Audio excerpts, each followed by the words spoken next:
Bonjour à tous, c'est Jérémy et bienvenue pour cette nouvelle vidéo. J'aimerais vous parler du fichier .htaccess qui est un fichier très important pour piloter votre site WordPress.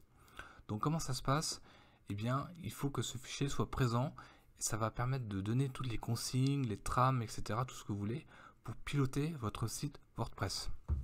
Donc on peut y accéder facilement à partir de votre hébergeur. Donc par exemple si vous êtes chez OVH, eh ben, connectez-vous sur votre interface OVH et allez sur le FTP, donc FTP Explorer, et vous allez pouvoir vous connecter avec votre mot de passe.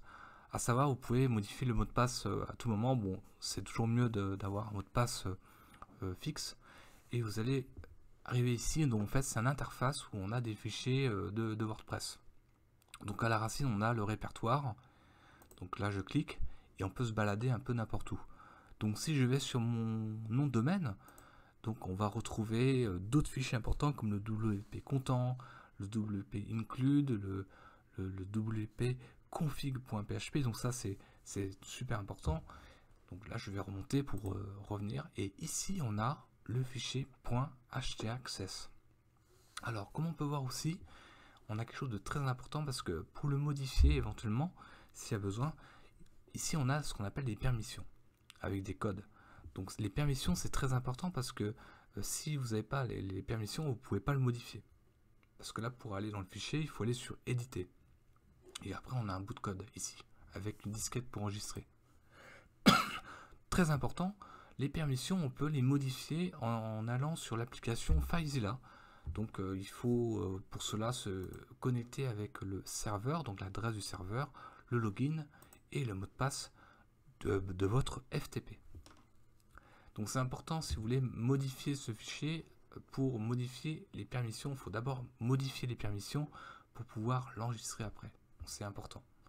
Donc là par exemple, on voit bien que j'ai pas forcément toutes les permissions là, ici, pour pouvoir le faire, pour pouvoir modifier.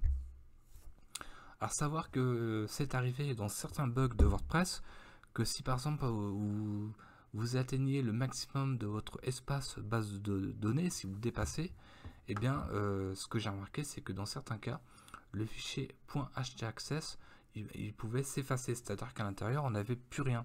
Et donc du coup le site il est en il bug en fait, on a une erreur internal serveur erreur.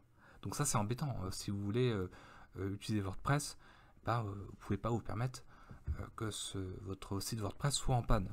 Donc pour cela, vous allez vérifier un certain nombre de fichiers, comme on a pu voir le WP config, le WP content, etc. Donc il y a pas mal de choses.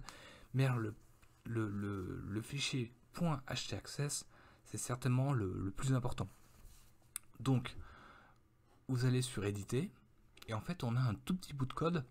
Alors c'est pas grand chose, hein, parce qu'en fait c'est quelques lignes de code, mais qui sont très importants. À savoir que c'est un code universel. Si jamais par exemple dans le fichier il n'y a plus rien, et c'est pas grave, vous pouvez le retrouver à tout moment en allant par exemple sur le site wmarmite. En fait un petit peu plus bas, l'auteur a mis un bout de code, c'est-à-dire exactement la même chose, en open source, où on a juste à faire un copier-coller et vous allez le mettre ici et vous allez l'enregistrer avec la disquette, à condition, comme j'ai dit auparavant, d'avoir les permissions. Une fois que c'est fait, c'est pris en compte, vous revenez en arrière et vous allez pouvoir mettre à jour votre site WordPress et tout va revenir à la normale. Donc souvent ça peut arriver, s'il y a eu un problème de communication entre la base de données et le serveur, le fichier .htaccess, il a pu être détérioré ou abîmé ou supprimé, ou voilà. Donc ça peut arriver. Donc première chose à faire, vérifier que ce fichier il existe, il est bien, on a bien ce code. Et si on l'a pas, vous le retrouvez ici. Vous modifiez et c'est reparti. Donc voilà, ça c'est le fichier .htaccess. J'espère que cette vidéo vous a plu pour pouvoir éventuellement dépanner votre site WordPress dans le cas où ce fichier n'existe plus. Et je vous ai montré comment accéder à ce fichier. Je vous dis à très bientôt.